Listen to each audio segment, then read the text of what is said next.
ఉన్నారు. మంగ్లీ గారు మోసం చేశారు, గిరిజనులను మోసం చేశారు అనేసి బయటికొచ్చి బాధితులైతే మొత్తుకున్న పరిస్థితి అయితే కనబడింది. మరి ఎందుకు మీరు సపోర్ట్ చేయలేదు? ఎందుకు మంగ్లీకి సపోర్ట్ చేశారు? అమ్మా నేను అప్పటి నుంచి అదే అంటున్నాను. బాధితులు ఎక్కడ అనలే. మంగ్లీ మోసం చేసిందని బాధితులు అనలే.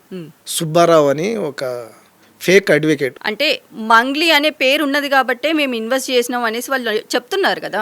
అవన్నీ వాళ్ళు కావాలని నేర్పించారు. ఇక్కడి నుంచి బస్సు కట్టుకొని పోయారు కొంతమంది జెండా కూలీలు. బస్సు కట్టుకోబోయి మీడియా వాళ్ళందరినీ ఒక 2 లక్షలు 3 లక్షలు ఎవరు ఇచ్చిరో మరి జనాలకే తెలుసు, మీకు కూడా తెలుసు, నాకు కూడా తెలుసు, అందరికి తెలుసు. ఆ డబ్బులు ఎక్కడి నుంచి వచ్చినాయో ఆ జెండా కూలీలకు మనం చెప్పనేది అవసరం లేదు. ఆ జెండా కూలీ నాయకులు తీసుకోపోయి ఆడపోయి మంగ్లీ పేరు చెప్తే డబ్బులు వస్తాయని పాపం వాళ్ళు ఇచ్చింది మధుకి, బాలాజీ ఇప్పుడు సెటిల్మెంట్ చేస్తుండు. మధు బయటకు వస్తే నా చుట్టాలే 25 మంది ఉన్నారమ్మ. ఆ 25 మందికి నేను బయట వచ్చినా ఖచ్చితంగా వసూలు చేయాలి. వీళ్ళు చివరి వరకు నిలబడాలి కదా, బాధితుల తరపున అన్నారు. అసలు ఆ కేసుకి ఈ కేసుకి సంబంధం లేదు. అయినా కానీ మొత్తం డైవర్ట్ చేసేసి ఈ సుబ్బారావు అనేటోడు ఒక మానసిక రోగి. ఆయన అంటే ఏదో బిగ్ బాస్ లో పోవాలనే ఉద్దేశంతో ప్రతిసారి మీడియా ముందేకి వచ్చేస్తాడు. ఏదైనా ఎవిడెన్స్ ఉన్నాయంటే ఏదో ఎవిడెన్స్ ఉన్నాయంటాడు. కానీ ఈయననే పెద్ద ఫ్రాడ్. మనకు తెలిసిన విషయం ఈయననే పెద్ద ఫ్రాడ్.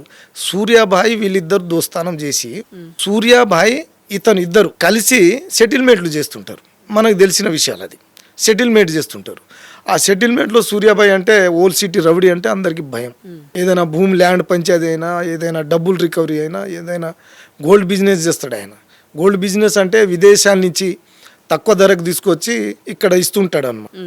అంటే పుసులోళ్ళు ఉంటారు కదా, వాళ్ళు బంగారం గోల్డ్ షాపులు, వాళ్ళు తక్కువ ధరలోకి వస్తే వాళ్ళు అమ్మినా కానీ వాళ్ళకి లాభాలు ఎక్కువ వస్తాయని ఆశతోటి చాలామంది ఇచ్చారు. ఆ గోల్డ్ షాప్ వాళ్ళకి కొంతమంది ఓ 3 తులాలు 4 తులాలు మాకు కూడా బంగారం కావాలంటే 1,50,000 ఉంటే 1,00,000 రూపాయలకి ఇస్తా అంటే ఎవరికైనా ఆశనే కదమ్మా. ఇచ్చిరు చాలా మంది. ఇప్పటికే దాదాపు నిన్న 32 లక్షలు బాధితులు 5-6 మంది బాధితులు 32 లక్షల రూపాయలు ఇచ్చిరని కేసు పెడితే సూర్యాబాయికి జైలుకు పంపించారు. ఇంకా 100 మంది వస్తారు. నారాయణగూడ పిఎస్కి, మన అత్తాపూర్ పిఎస్కి చాలా మంది బాధితులు ఉన్నారు. అంటే ఇవన్నీ ఈ సుబ్బారావు సూర్యాబాయి ఇద్దరు దోస్తానంలో చేస్తున్న నయా దందా, వాళ్ళ సెటిల్మెంట్. అంటే బాధితుల పక్షాన నిలబడ్డాడు కాబట్టి మీరు సుబ్బారావు గారిని సూర్యాబాయిని అంటున్నారు. మరి మీరు ఎందుకు బాధితుల పక్షాన నిలబడలేదు? మీ ఊరు నుండే మీ చుట్టాలే 25 మంది ఉన్నారన్నప్పుడు వాళ్ళ సైడ్ మీరు ఎందుకు తీసుకోలేదు?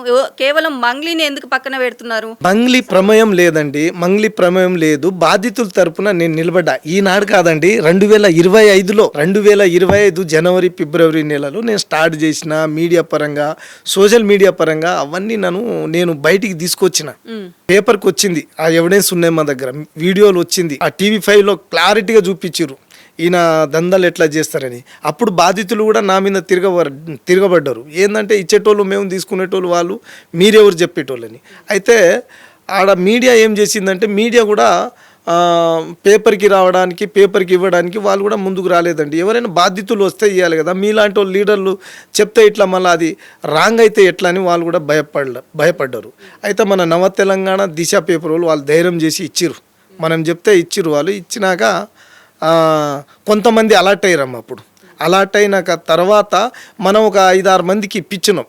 అది కూడా సాక్ష్యాలు ఉన్నాయి.